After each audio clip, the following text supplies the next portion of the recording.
ላይክ እኔ እንጃ እኔ ሰው ለሰው እንደዚህ ሆኖ ሲጨነቅ ምናምን ሲያስብ ምንም በቃላት የምገልጸው ነገር አይደለም። የሰጣችሁኝ ክብር በእያንዳንዱ ቀን በእያንዳንዱ ደቂቃ በእያንዳንዱ ሰዓት የሚመጣልኝ የስልክ ጥሪ በቃ ምን እናግዝ ምንም ቃል የለኝም። ሪሊ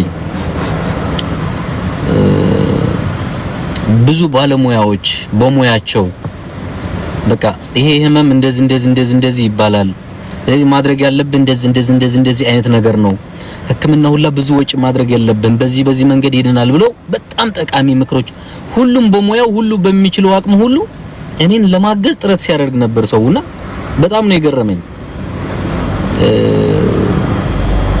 ሪሊ ሁላችሁም ቴንኪው። በእናንተ ዱዓ በእናንተ ጸሎት በፈጣሪ ቸርነት አሁን ላይ ደህና ነኝ፣ ምንም አይደለም። ይሄ ህመም ደግሞ በጣም ከባዱ ነገር ምንድነው ላይክ በህክምና ብቻ የሚድን አይደለም። ይሄ ማለት በመድኃኒት ብቻ አይደለም የሚድነው ይሄ በሽታ። የሚገርማችሁ ፊዚዮቴራፒ በማድረግ ነው፣ በቃ እንቅስቃሴ በማድረግ የዚህ ህመም እንቅስቃሴ የሚደረግባቸው የተለያዩ አይነት እንትኖች አሉና ከህክምና ስወጣም በቃ በየቀኑ ጧት ስትነሳ ማድረግ ያለብህ ነገር ብለው ብዙ ነገር አሳይተውኛል። አሁን ጧት ከእንቅልፌ እንደተነሳው የማደርገው ነገር እሱ ነው። በጣም ቴንኪው። ምንም ቃላት የለኝም። እኔ በጣም ነው የምወዳችሁ፣ በጣም ነው የማከብራችሁ። የእውነት እኔ እያለቀሱ ዱዓ ሲያደርጉልኝ ጸሎት ሲያደርጉልኝ የነበሩ ሰዎች አሉ። የእውነቴን ነው የምላችሁ። እግዚአብሔር እንባዬ ነው የተናነቀኝ። የምሬን ነው የምላችሁ። በቃ እያለቀሱ ዱዓ ያደረጉልኝ እያለቀሱ ጸሎት ያደረጉልኝ አሉ። ቮይሳቸውን ስቲልም ደጋግሜ ሰማዋለሁ። ማለት እኔ ምን ሰርቼ ነው በዚህ ደረጃ ማለት በቃ ላይ አይ ነው ያው ሰው ሲያመው የምታውቀው ሰው ሲያመው ምናምን ነገር ውስጥ ያዝናል ይሰማሃል ምናምን፣ ግን በቃ ከአቅሜ በላይ የሆነ እንትን ነው የሰጣችሁኝ ፍቅር የሰጣችሁኝና አይ ካንት በቃ የምር በምንም ቃል የሚገለጽም አይደለም። ብቻ ምንም አይደለም። የእውነት ፈጣሪ በያላችሁበት ሁሉ ይጠብቃችሁ። የሰው ልጅ አይታመም። የእውነቴን ነው። ሰው ልጅ በሰለይ በስደት ላይ ሆኖ ህመም አይንካው። ስደት ላይ መታመም በጣም አደገኛ ነገር ነው፣ በጣም መጥፎ ነገር ነው።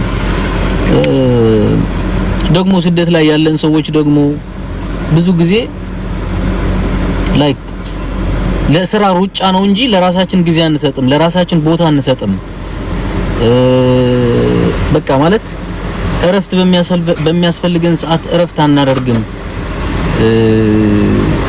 ከስራ ብዛት አንፃር ይሄ ስትረስ፣ ጭንቀት፣ ለራስ ቦታ አለመስጠት አይ ነው ያው አንዳንድ ጊዜ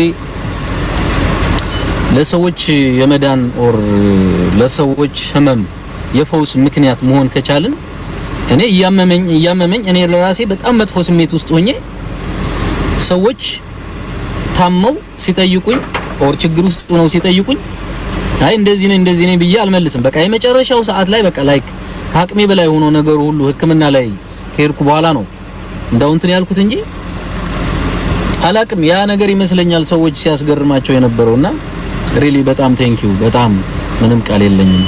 በጸሎት በዱዓ ሁላችሁም ከኔ ጋር ለነበራችሁ በምትችሉት በሙያችሁ ይሄንን አድርግ እያላችሁ በቃ በሆስፒታል ላይ በነበርኩባቸው ቀናቶች የምታውቁትን ነገር ሁሉ የለገሳችሁኝ ሁሉ በጣም ከልብ ነው ማመሰግነው።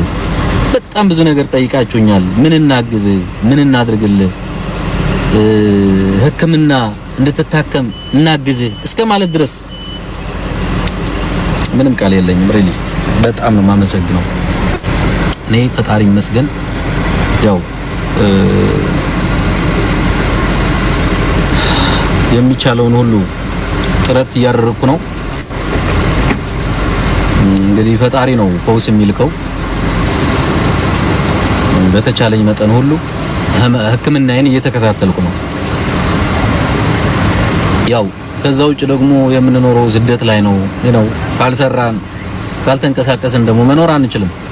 ለመታከም እንኳን መስራት ያስፈልጋልና እየታከምንም ያው እስከዛሬ ፈገግ ህመሙን ፈገግ እያልኩኝ ህመሙን ስደብቀው እንደነበረው ሁሉ ዛሬም ፈገግ እያልኩኝ እንደማሸንፈው ባለሙሉ ተስፋ ነኝ።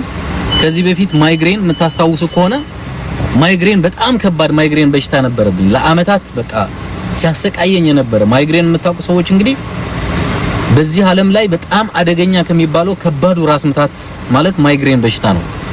መፈጠርህን እስክትጠላ ድረስ ነው ህመሙ በቃ በጣም ከባድ ነውና ማይግሬን በራሱ ጊዜ ነው የተወኝ። የሚገርማችሁ እግዚአብሔር ይመስገን አሁን ኦሬዲ 8 ወር 9 ወር እየሆነኝ ነው። ማይግሬን እንዴት እንደተወኝ ምናምን አላውቅም። በቃ ተወኝ ለቀቀኝ እና ይሄንንም ደግሞ ፈጣሪ ያው በራሱ ጊዜ የተቻለኝን ሁሉ እያደረኩኝ ይለቀኛል የሚል እምነት አለኝ። ህክምናውን አሁንም ፊዚዮቴራፒውን በቤት ውስጥም በውጭም እየተከታተልኩ ነው። ባህላዊ ፊዚዮቴራፒዎችም አሉ እነሱንም እየተከታተልኩ ሁሉንም እየሞከርኩ ነውና ደህና ነኝ። አሁን ላይ ጥሩ ላይ ነኝ። ህመሙ ትንሽ ቀስ አድርጎልኛል። በጣም ቴንኪው ላመሰግናችሁ ነው የመጣሁት። ሁላችሁንም ወዳችኋለሁ፣ አከብራችኋለሁ። ፈጣሪ አክብርልኝ። በጣም ቴንኪው። ምንም ቃል የለኝም። ስለ ፓስፖርት አገልግሎት እየጠየቃችሁኝ ላላችሁ ደግሞ ያው ፓስፖርት አገልግሎት እንደቀጠለ ነው። ምንም የቆመ